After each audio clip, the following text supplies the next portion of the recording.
Hi, this is Jeff Kitchen, and welcome to Story Bin, the Writer's Room Improv. We're here today with Collin Lieberg and Dan Gorski, and we're going to pick a story idea and build it into a plot if we can. Have fun with it. Okay, so Collin, can you tell us who you are and what you're up to? Yeah, hi, I'm Collin Lieberg. I am a genre and drama writer, television in particular, working on stories about outsiders struggling to fit in. I lived abroad for numerous years and either didn't speak the language or spoke with an accent, so never felt like I fit in wherever I was. And I grew up a nerd before that was cool. So growing up, I never felt like I fit in very much there either. So I use those experiences to tell stories about people who are struggling to fit in some respect, often through the lens of like science fiction, because I love those sorts of stories you can tell.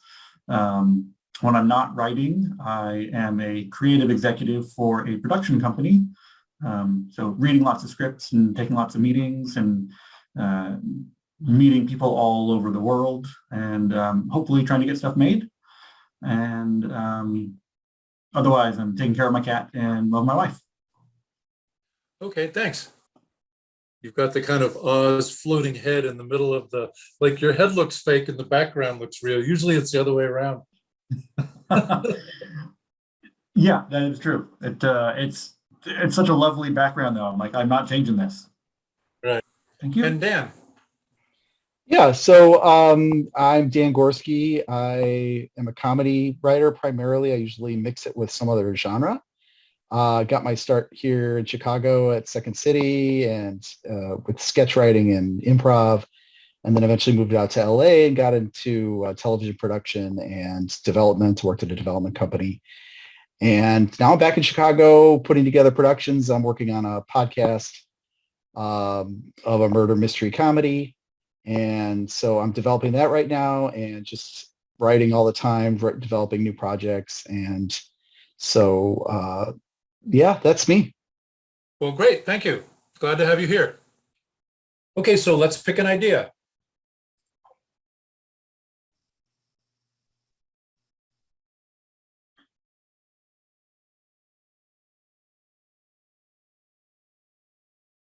Number nine. That's what it is. A radioactive lab rat on LSD mind melds with a billionaire mad scientist and becomes a super villain. Well, obviously I'm game for that, whatever. Wow, that honestly sounds like it could be hilariously fun. Mind meld. That's like Spock. Yep. Yeah, that's quite a few details in there. Yeah. So it's radioactive and it's tripping. Oh, it's a billionaire mad scientist, not just a billionaire scientist. I think there's only mad scientists. I don't think there's any scientists that are just plain scientists. This is a surprisingly detailed supervillain backstory, you know? Yeah, and it's so loaded with possibility, so many different directions too. Mm-hmm, mm-hmm. This seems like it could be a hoot. For the record, that this lab rat, since it's mind melded with the billionaire, can now talk. Yeah, so I guess are they staying separate, or does he become the billionaire? Like mind meld is the part that What does a mind meld with a rat even look like? There's a great quote from who's the black astrophysicist? Neil deGrasse Tyson?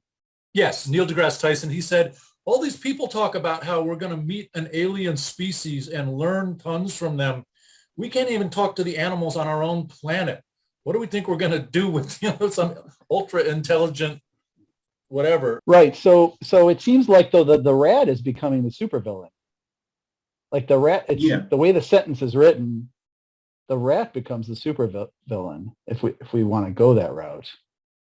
Well, and so I guess he just picks up the billionaire's brilliance.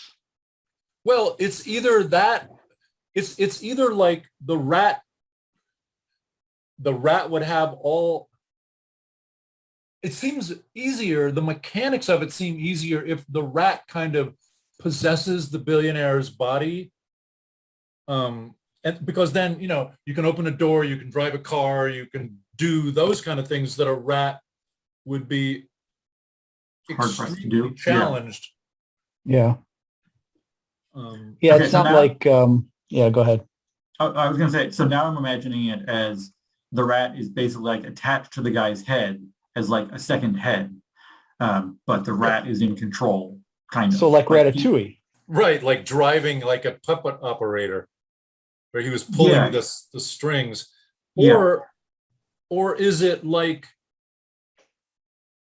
the rat's body stays behind, almost like a dead carcass, but its spirit has moved inside the brain? I mean, the other extreme, almost like a horror film, is that it burrows into and resides in the brain of the mad scientist. Ooh. It depends, on the genre. It seems like, well, I mean, Right. it really could go in so many different directions. It could be a comedy, it could be a horror, it could be it's really a superhero, supervillain story, so it's a comic book story. So there the thing I Yeah, I like guess it about, depends on how dark we want it to be. right. Yeah. But the thing I like about comic book storytelling is how unhinged it can be. Like, you really don't have to obey any rules. You can really just like do anything.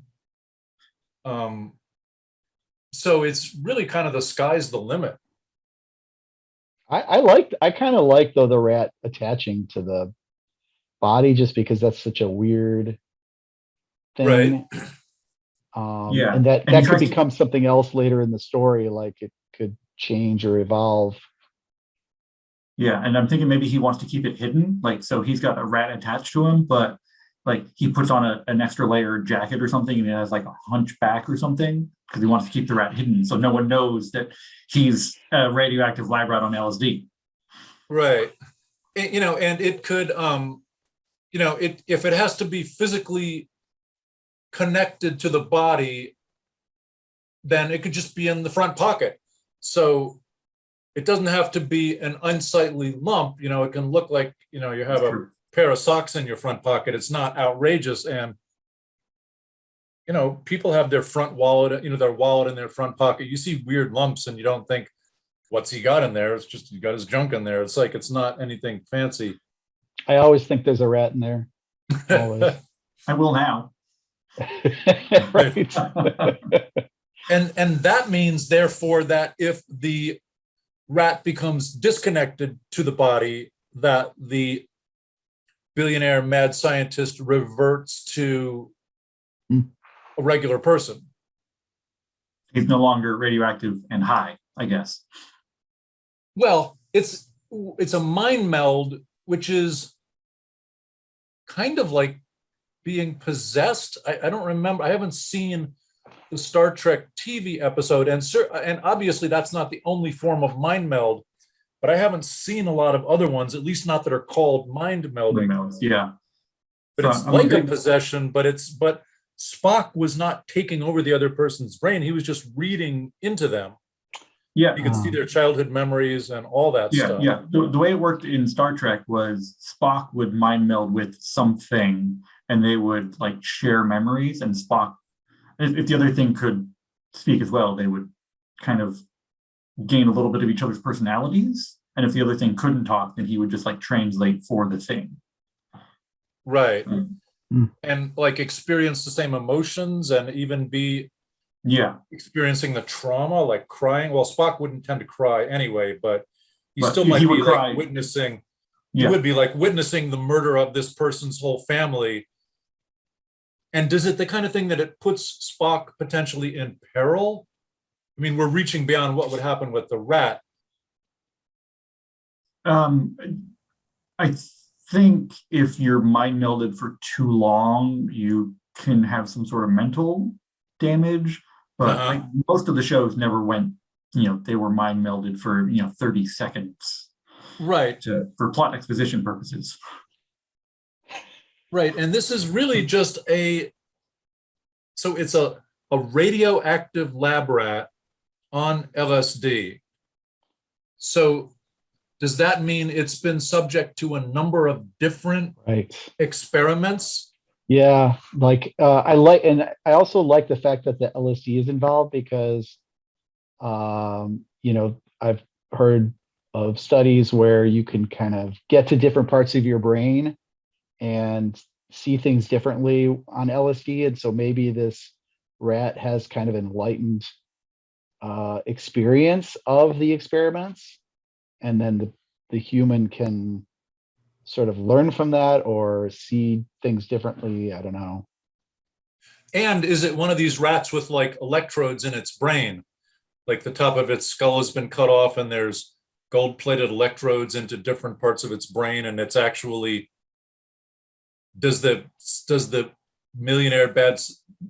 billionaire mad scientist instead of millionaire bad scientist, does the billionaire mad scientist have electrodes going into his head to get a direct, what do you call it, Ethernet connection to the rat, or is it strictly like wireless? Yeah, I think I think, I don't know. I mean, I would tend to think that it would start out connected, and then because he's so smart, he figures out how to deconnect and Right. Or go on a once you mission. and once the rats, it's not the consciousness, but it's not mind control, it's potentially closer to possession. But does the rat like drives the human body, and does the human body have no volition of its own except what the rat does? Is there a fight between the two? But That could be interesting if his first instinct is to fight, but then he finds that the rat understands some things that he can't, and so he decides to sees the let go. rat. Yeah, he's like, you really got your act together, so I am going to let you drive. I've been looking for somebody like you. Because he's a mad scientist, right? He doesn't Right, really exactly. have control Yeah. over his. It's like, victory, I have done it. Yeah. I could be more sane in a rat brain.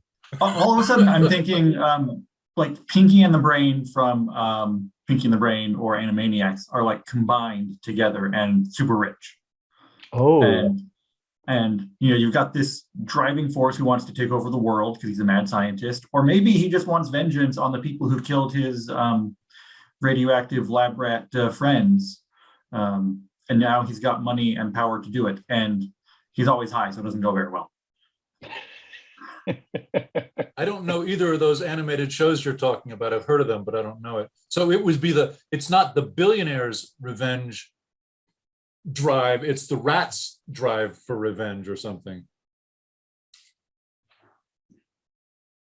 Or is it a mixture of the two? It's a meld. A meld means like a combination. He's a billionaire mad scientist. He wants something, right?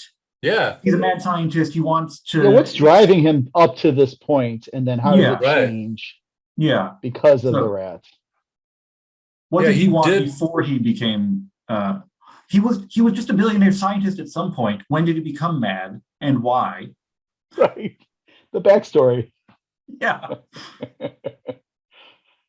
Yeah, and what was this experiment designed to do? Often these things are like, a great discovery can be accidental. So maybe he was intending to get to point B and he lands on point C by accident, but it's a discovery of much greater magnitude than what he set out to do.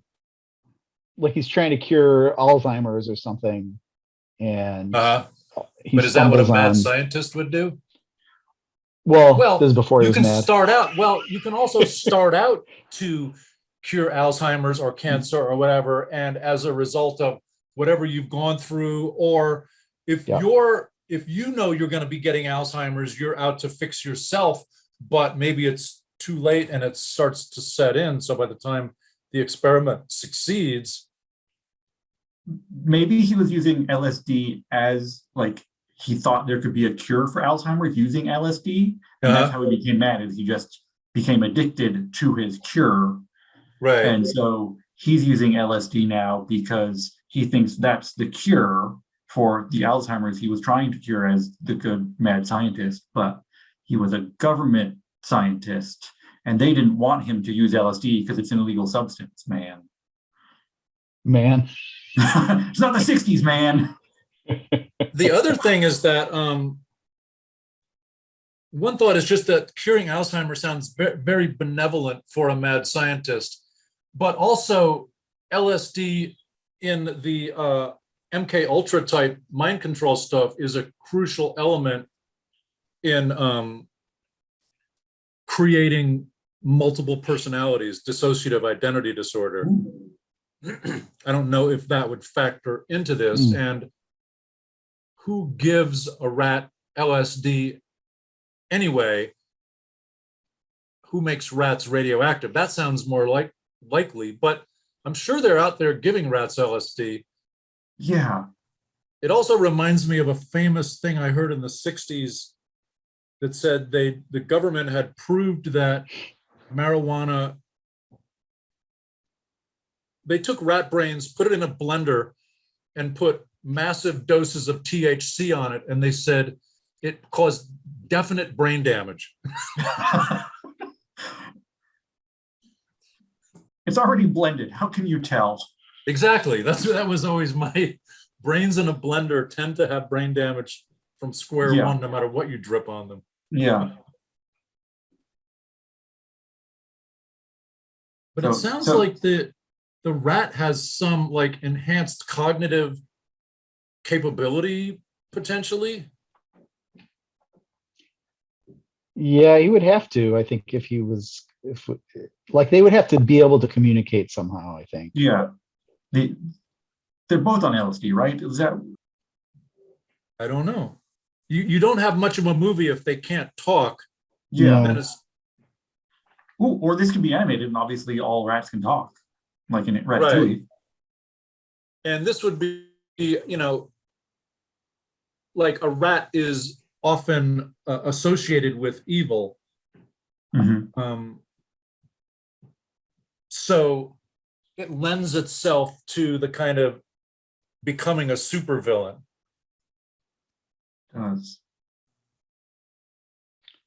And so, what do supervillains typically do? They want to take over the world. They want to get revenge. He's already got money, so he doesn't need money from anything. But something was taken for some reason. Is usually why you want revenge or take over the world, because everyone else isn't doing it right. Right. He wants the rats to rule the world. And, they've been sort of dumbed down over the centuries, and he wants to re-intelligent them. That's not really a word, but. Well, like breeding a more intelligent species of rat or creating a super rat. Yeah. Or he's always had an affinity towards rats because, he had them as a kid, and, he always saw how smart they were, but they always got a bad rap. So he's trying to make people like rats more. And the other thing is that it may not have anything to do with rats. It just may be that people who are experimenting with brain chemistry and perhaps amplifying human intelligence would naturally experiment on a rat because they're easy to work with. So the rat may just be a byproduct, but it is so open-ended and yet fun and interesting. Yeah, I think the radioactive aspect is also like, usually radioactive elements in a story are part of the power, right? Like somebody gets powered by radioactivity, but like we know more about radioactivity now, and it's actually, sort of doesn't do what we want it to do. It kind of breaks down your cells. So maybe there's some sort of, I don't know. The LSD is, I don't know where I'm going with this, but like the radioactivity is damaging the rat, but then part of him can repair it with the LSD. I don't know. Well, and plus because this is a science fiction motif, we can use the more traditional thing of how radioactivity can enhance, even if it's just temporarily. It doesn't have to be believable. I mean, none of this is believable when you put it under a microscope. But Wait a minute. So I kind of like Dave's idea here of like they interact together and they get enhanced. So like, what if they're doing, some scientist somewhere is LSD for rats, and then it has some sort of radiation which enhances the LSD. Yeah. Mm, So Yeah. that's how they can communicate. And also he can communicate, the rat can communicate with people and kind of take over the people, but also make other people see things, kind of like a dream master sort of guy of like, I'm high, I'm going to make you see weird colors and think the world is melting and make you go insane. Oh yeah, that's how he controls them. Yeah. Right. He gets them to do things based on their own reaction to their emotions or what they see or hear. So this is a mind. So would the super villain be using mind control on other people? Is that what you were saying? I think so, yeah. Okay. Yeah. The super villain starts using, because he's got this radioactive LSD enhancement, he can, basically make people think they're on LSD and see weird things. Right. Just by like looking at them or touching them or talking to them or whatever. So is it like LSD that's been radiated? Is it radioactive LSD? I once suggested, a friend of mine was an artist on The Simpsons for many years, and I suggested that they do an episode where somebody smokes some pot that was grown on radioactive ground near the power plant, and it gives them weird powers. He said, yeah, the network isn't going to go for that. But he said it's a great idea, but the network will not step on that landmine. Thank you very much. That could be a Halloween. But like radioactive LSD it's like, that sounds different. Yeah.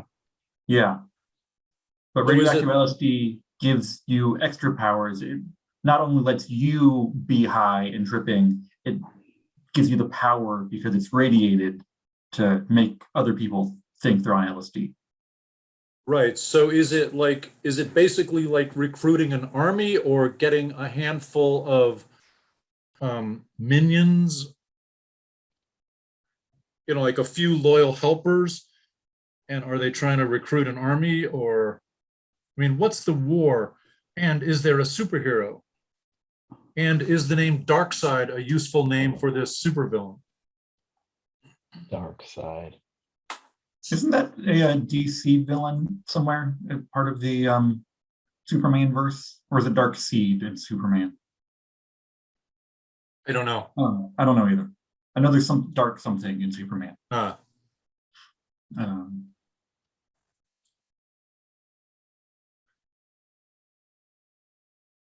And it's also like, what's the tone and what's the flavor? Is it kind of like wacko action comedy, or is it more like hardcore supervillain versus superhero?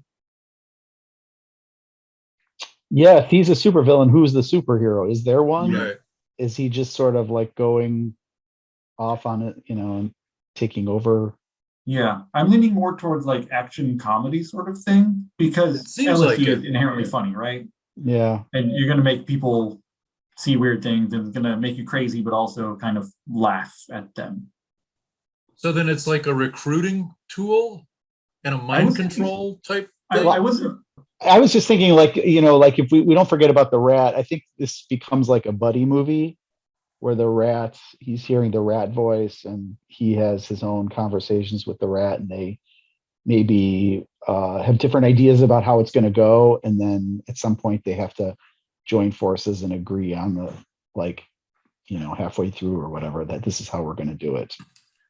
And presumably we're rooting for this creature? I would think. Yeah. Okay. So this is like Gru from Despicable Me. He's a bad guy, but we like that he's a bad guy. Yeah. He's not too bad. You're right. He's just bad in a lot of ways. Yeah. Kind of action comedy, buddy film. So if they have to combine together, what does the rat want and what does the mad scientist want? Right. And does the rat want what normal rats want, or does it have an evolved sense of what it can achieve? It doesn't just want more nuts in its piss-stained, corner inside the walls of the house. It wants a whole lot more than that, but it brings a dark instinct. I mean, is it like that the billionaire mad scientist now is much more evil, that it's tapped into kind of, for lack of a better word, a reptilian primal force? Does it amplify his evil? Yeah. Or break free of inhibitions, or go further into madness? Yeah, I feel like it's an opportunity for him to maybe, like before he was sort of confined by the organization that he was working for, or the governmental group that was sort of like, taking advantage of him. And then he just sort of like, this is him it's almost like he's becoming his true self. Yeah. And not caring what anybody thinks of him. That's the villain part. Well, that's what it'll appear like to be the villain part. Or, there's too many rules Yeah. in whatever organization. So, you're not letting me do proper science. This is proper science now that I'm not part of your organization anymore. And that brings up the question. So if this person is in a, what's the word? What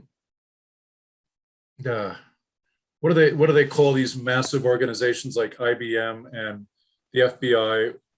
It's like too much red tape, and what do they call that word? Bureaucracy? Yes. Bureaucracy. Like in a massive, maddening bureaucracy where you can't do, like, they literally drive him nuts. But if he's working for them and he's subject to their stupid whims, then he's not a billionaire. But if they drove him nuts and he persisted with one of his ideas and like quit and then patented that thing and then made a fortune, so the insanity came from the lunatic bureaucracy, and then he's kind of unleashed on the world.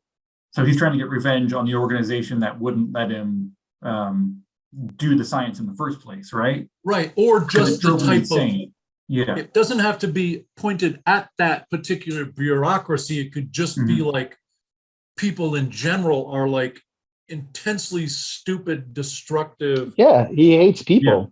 Yeah. He hates people because they drove him insane. Yeah. People are the worst. And so he just maybe he wants to perform an experiment on the entire North American continent or something crazy like that. And then it will only work if he performs it on everybody, because it's a social experiment of some sort, like that needs to like put everybody, like treat everybody like a lab rat or something. I don't know. Like, or does each person that is recruited for this get a rat of their own? That, I mean, is it seen as the next stage of human evolution? Two brains are better than one, something like that. Yeah, like that's big thinking. I like that. You get a rat, and you get a rat, and you get a rat. Yeah. And it'll make you even more powerful than you are, because right now you're a sheep, but now you can be yes. Yeah. But don't be a sheep, be a rat. Yeah. I like this because it gets to this idea that he's thinking bigger than the kinds of experiments we've been doing up until now. Like this experiment is like, hey, can we actually evolve as a species by combining with another species? Maybe the ultimate goal isn't to use a rat, but like another more intelligent animal. But like a dolphin or something. Dolphins' brains are bigger than ours. Yeah. Yes. Okay. But the rats want to, but they don't like being lab rats, and they want freedom, and so they're trying to stop them from using dolphins because they like being smart. And so they maybe feel like they can be replaced. Yeah, they don't want to be replaced. And the lab, and in other words, when NASA has to invent a certain thing, they might invent 15 different things to finally perfect the thing that they end up sending to the moon, so that in the attempt to advance human civilization by synthesizing a human brain with a dolphin brain or something like that, a lab rat was step 4 in the process, and like some kind of accident, or it's almost like getting electrocuted and like it got zapped into him or something like that. Yeah. So it became aware that it was part of an experiment and likes being part of this experiment because now it realizes it's an experiment and it wants to help his or her other similar rats achieve sentience or freedom, but not go too Right. far because it doesn't want to lose that if they go to step 5, which is the dolphins. Well, does that mean then that the rat is gradually taking over like displacing the personality or mental construct of the mad scientist, so that the mad scientist is kind of disappearing and the rat is taking over? Sort of like a Jekyll and Hyde, where Yeah. Kind of. It's like this, the mad scientist is like, God, what have I done? I'm losing it, and kind of falling apart and dissolving, as the rat is like, wow, I'm getting better. I can move his hands better. This body is phenomenal. I'm never giving this up.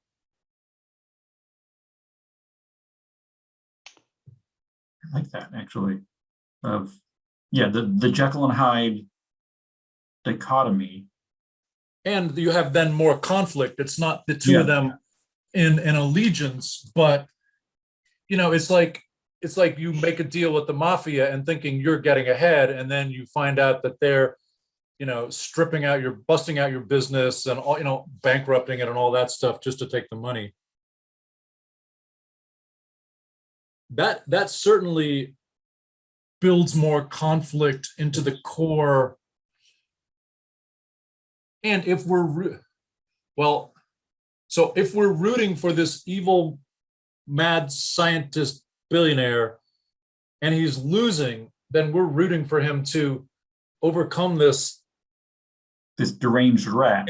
This infestation, this invasive species, or this possession. Like he has to stop the possession from completing its acquisition of his complete everything. There'll be nothing of him left if he doesn't pull it back from the edge of the cliff somehow. I kind of feel like it could start as almost like a friendship, but then there's a betrayal moment where he realizes what's happening. Like the rat has been secretly sort of building these capabilities to take over, and he realizes, wait a minute, this is what's happening, and he feels betrayed. And then he's conflicted because he's like, well, how do I get to the point where I want to go without this rat? And maybe the rat it does take over. And then I feel like at some point they have to like reconcile, and then he has to find another solution, which is the rat gets to be attached to a different animal or something. I don't know. And if they are getting along at first, are they getting along in the way of like, wow, this is great, we can do great evil things together, nothing will stop us? Or is it like, oh wow, we could really cure cancer with this? It seems more like the evil, because we have a mad scientist becoming a supervillain.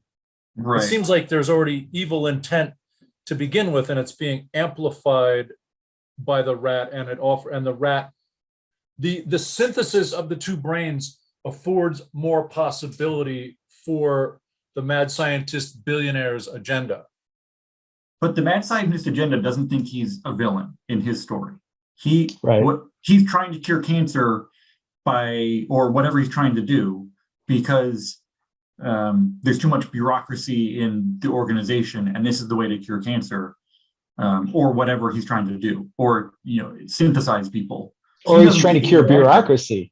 Maybe he's curing bureaucracy. That's what I was thinking. Like, if he does set out to destroy this bureaucracy that drove him mad, and it's like, it's one thing to be a billionaire, and there's a difference between somebody who's worth 1.2 billion and someone who's worth 125 billion. So your average billionaire, is 2 to 3 billion. if this bureaucracy that he used to work in has the equipment and the capabilities to do vastly more than he could do on his own because they have the infrastructure and the equipment, then kind of like a there's a term, it's not a prey, well, it's an invasive species. It's something that kind of comes in and takes over, like a hermit Parasite? crab or what? What did you say? Were you talking about a parasite? Parasite. Yeah, it's a parasitic. I lost my train of thought though. But it's basically like if the mad scientist can take over this organization and use its capabilities and equipment and probably possess or infect or whatever you call it, co-opt some of the scientists in there, then he has a team and the equipment to, save the world, but it might be the way Hitler thought he was saving the world. But there can be a goal to do good. Or what he sees as good, at least. Yeah, it's all through the lens of insanity. Yeah. He's trying to cure the world of bureaucracy. Right. That's the worst disease of all. Cancer's got nothing on bureaucracy. Bureaucracy. Yeah. Cancer, I'm sorry, you have to fill out these 4 forms first and come back Tuesday. Before we Pardon, I couldn't hear you. Bureaucracy would just be like, yeah, I'm sorry, you have to fill out these 4 forms first and then come back Tuesday and we'll schedule an appointment for you. And right, oh no, you missed it. You missed a T, so start over, please. Right. Yeah, there was a story of somebody who had failed his 5th PhD dissertation and murdered his PhD advisor with a hammer. He just lost it. It could be something similar to that potentially. Well, I mean, the bureaucracy is designed to keep protections in place or make sure that. So he maybe believes that if we move beyond that, we can just all want the same thing or predict what's, like we all could just choose what we want and it's all going to work out. Yeah. I don't know how that would work though in reality. And bureaucracy actually has a number of things that are maddening. Like for instance, I've read all the Reacher books and he, had it up to here with the bureaucracy in the army. He was an MP. And, just that like you can't, it's about control. It's about probably chain of command a little bit too, I think. Chain of command, absolutely. Cover your ass. Yeah. And just, it's about all the middlemen who have to get their fingerprints on it. You see in the film industry where everybody has to inject their idea into it. And they call it mutilation by committee or gang rape. And it's just like, by the time everybody's fingerprints have gotten on it, there's nothing left but a mutilated corpse where there used to be a fun story. So he may have had a brilliant idea, and even just his boss who wants to take credit for it, and the high bosses think it'll disrupt things too much, and pharma doesn't want a cure for cancer, and there's all these different things that come into play with the pencil pushing, fill it out in triplicate to the stupidity and the destructiveness that's kind of an amalgamation of all the different screwed up stuff that's active and licensed within the corporation that adds up to you can never move an inch, and it's like being straitjacketed. Yeah, that would drive anyone insane. Yeah. Yeah. So he was working on a project and too many people were involved and it didn't go somewhere, but he thought it could. So in his spare time, he would go do it. And when he did figure it out, that's how he made the billions, maybe? Or That did what, maybe? maybe that's how he made the billions, is like he did it in Yeah. the spare time and patented it. Although I'm pretty sure there's laws against that, but you know. You can't patent it until you've actually quit the company. Anything in most Yeah. places, if you design it on their time, it's theirs. Yeah. Or while you're working for them, yeah. Yeah.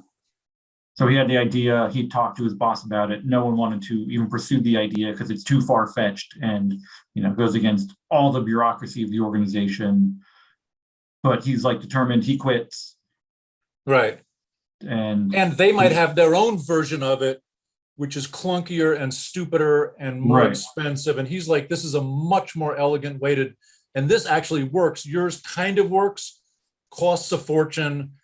But you know, there's all it's the hogs at the trough. It's like he's breaking their rice bowl. He's got like their $9 billion invested into it, and for 120 million, his thing will work 20 times better, run circles around it, and all that stuff, and they murder it because they're getting rich on slow walking this thing to partial completion.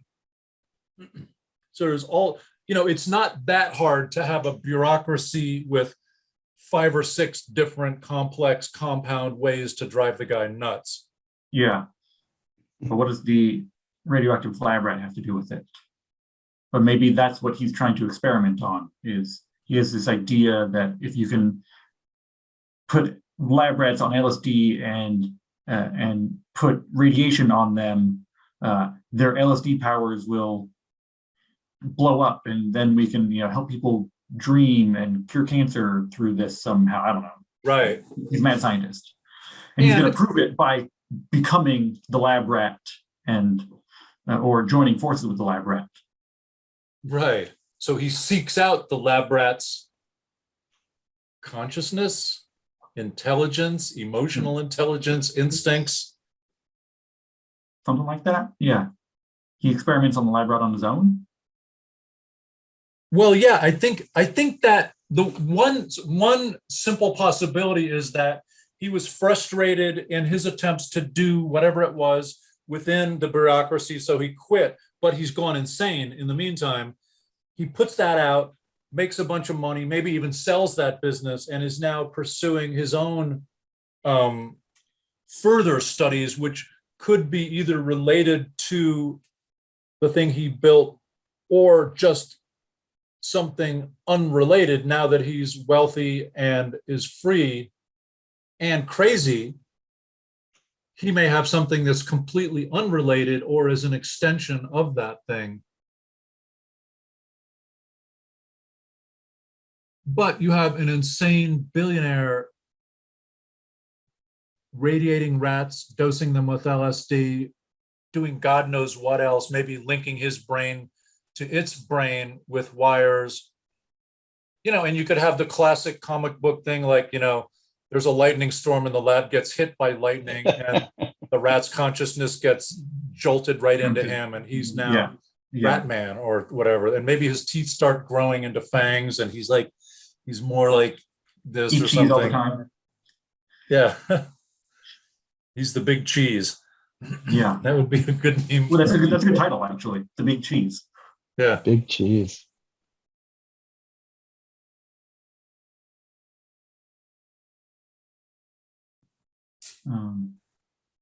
And it brings up now that that's more gelling, would a superhero arise in this setting who within the construct of this story would be the villain who's trying to stop this from happening?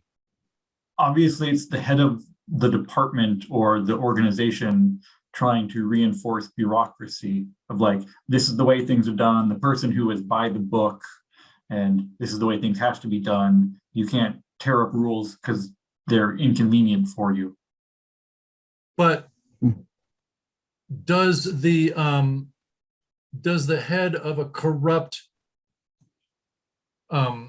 bureaucracy tend to have superhero virtues. It seems like that would be like another even darker supervillain or something.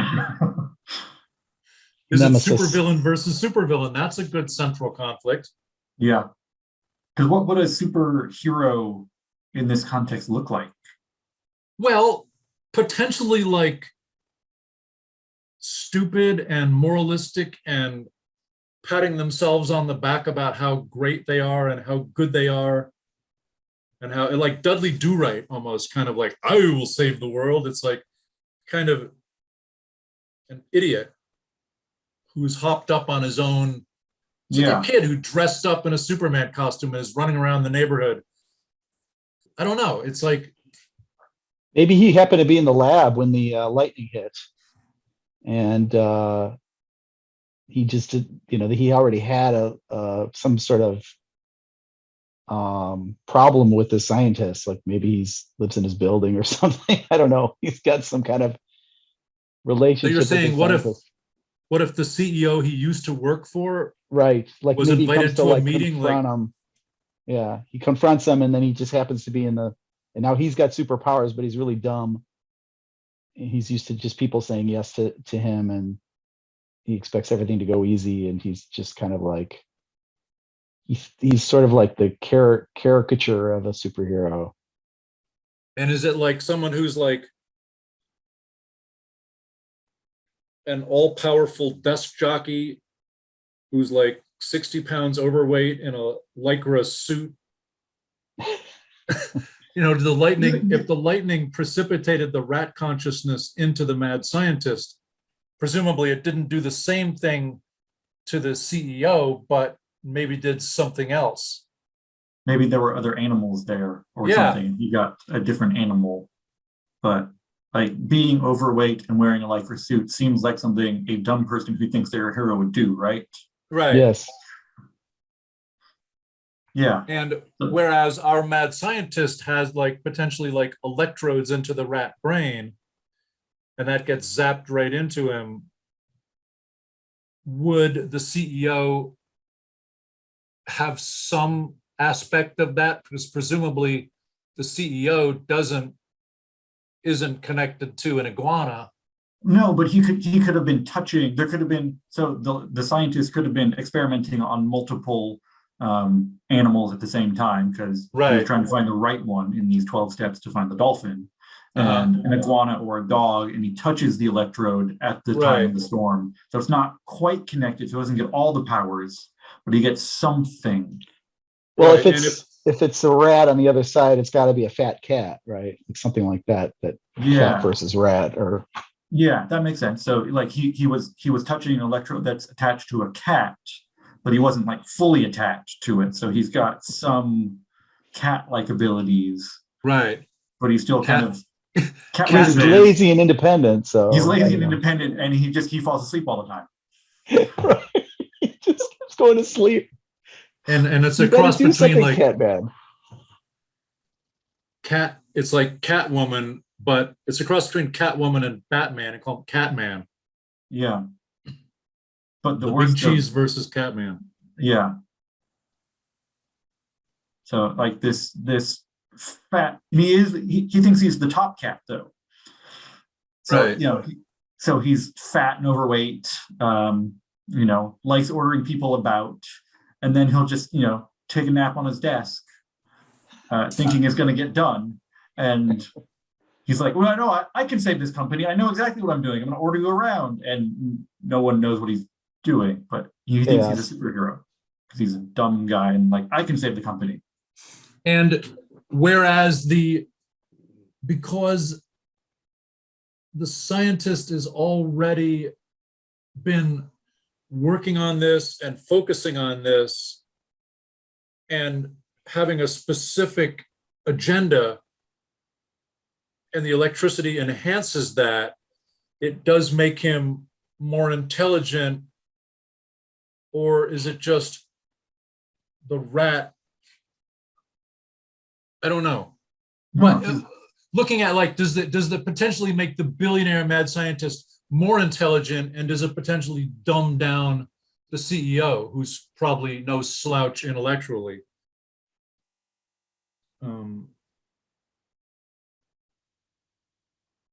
And what plays better? I think if we were going for comedy hijinks, right? So the mad scientist being heightened intelligence and the CEO being lowered intelligence, Right. somehow having his dumbed down would be very comedic. Right. And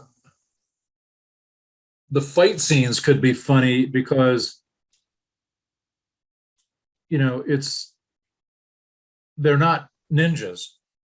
It's more like mud wrestling or something. It's like slapping at each other, like they really can't fight, and like screaming like a girl, and like I don't know, it could be pretty goofy.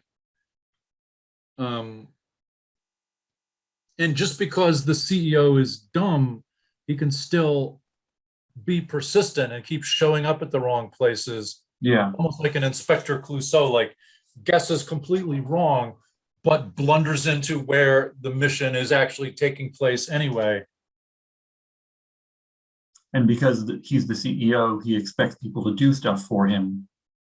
So yeah, and can muster a lot of forces, can Yeah. actually show up with an army, or at least 24 whatever operatives. Yeah. And so would the stakes be to control the headquarters of this?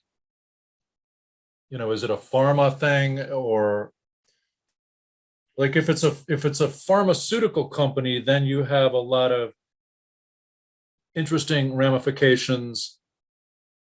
And if there is enhanced intelligence and potential military applications and all that stuff, then is national security invoked?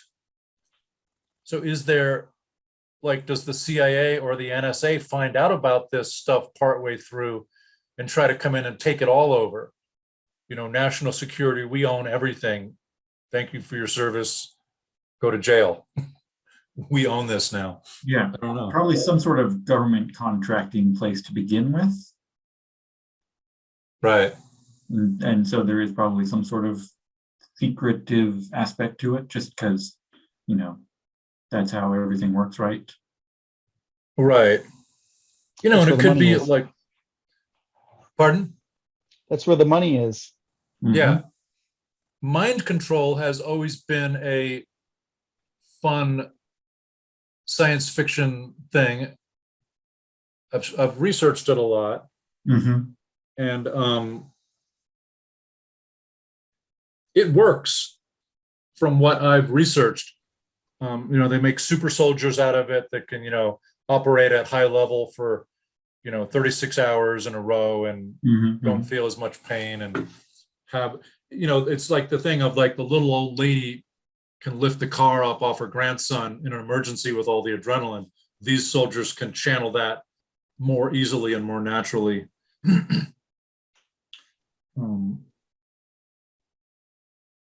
So it's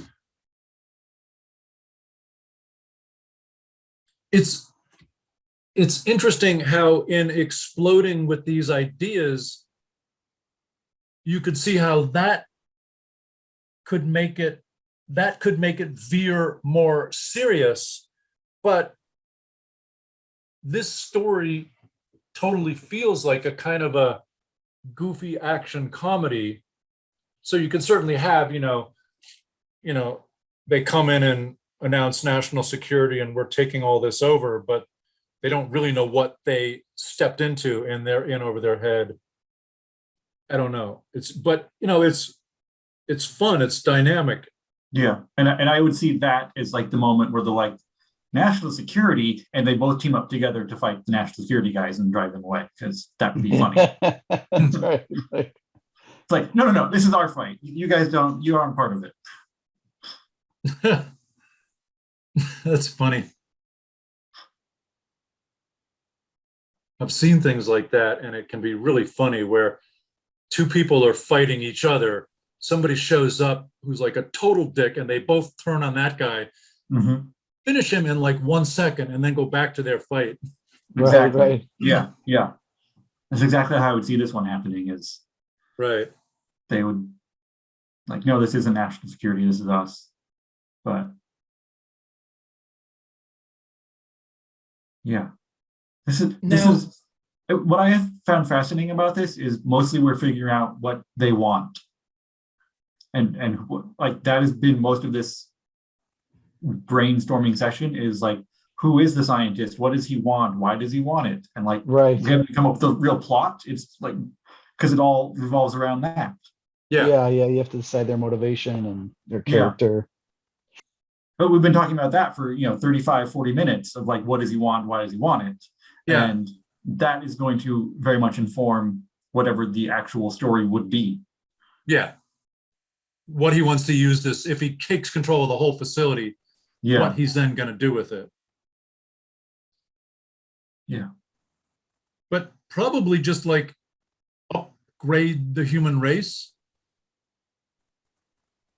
by turning them into like, get them more in touch with their inner rat. He wants to free their mind, man. They're all Right. they're all drones, and Right.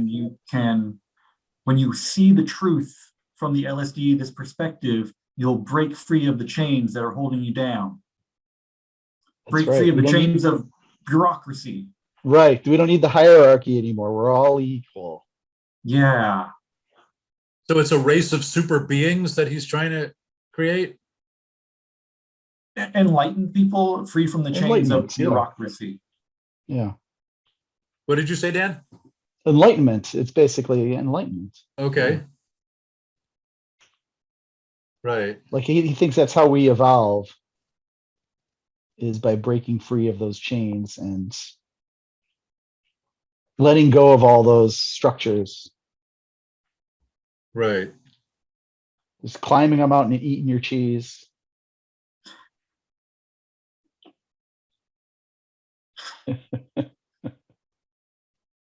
And then does he pull it off in the end? I mean, would that be the ending where he's Well, if he's the Gru type from Despicable Me, then maybe? Well, no, because then you wouldn't leave it open for sequels if everyone's enlightened. Well, maybe the dolphins don't want to be part of it, and they undermine it, and it goes the opposite direction. okay? And the other thing is that, like on The Simpsons, those shows routinely end with the world ending. That's true. Like it doesn't have to be like That's true. solved. It can be, like everything can. It doesn't have to. He really could like put it in the water or make it come through people's phones or something so everybody gets it. Everyone gets it, then we all descend into anarchy because we're all enlightened and have no structure anymore, and world ends, and that's the end. And basically, we all act like rats. Yeah. So it's like every man for himself. But we're happy. It ends, Right. but we're happy.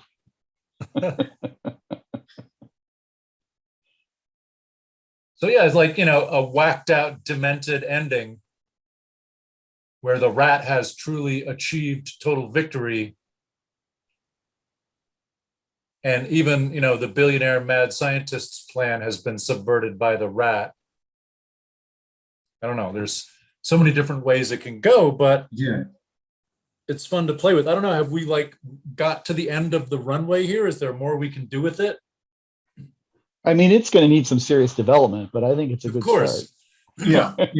It's a fun start, and there's a kernel of an idea that could be interesting.